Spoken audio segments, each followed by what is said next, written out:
And we're back to learning JavaScript. Let me show the match method. In simple terms, this takes something out of a string and then puts it into an array. So let me define a string with a couple of colors, and I'll repeat some of them.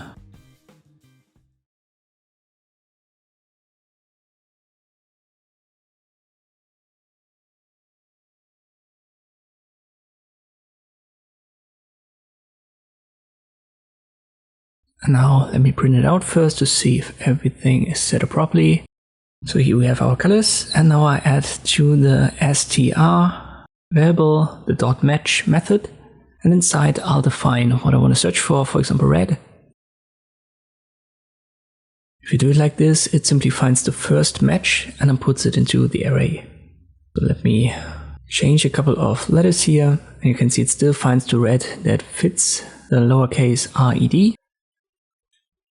So no matter where it is, if it is there multiple times, it puts it in there only once in the new array.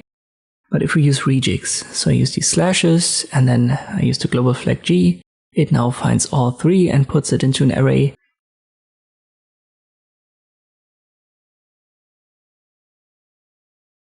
If I change the letters now, it won't find it anymore. We have null.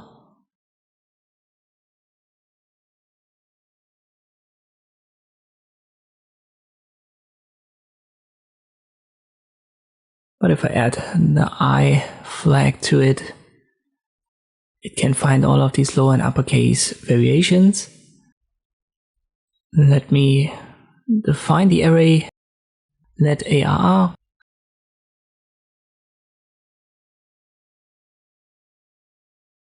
And now I cut out the string here, use the match.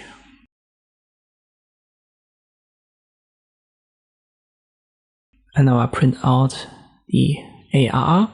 It's the same result, but now I can use ARR.length to show you that this is actually an array.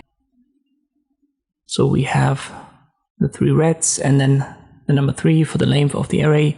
So what this code line here does using the match method is it creates a new array called ARR, and this stores into the square brackets the 3 variations of red. And this is how the match method works.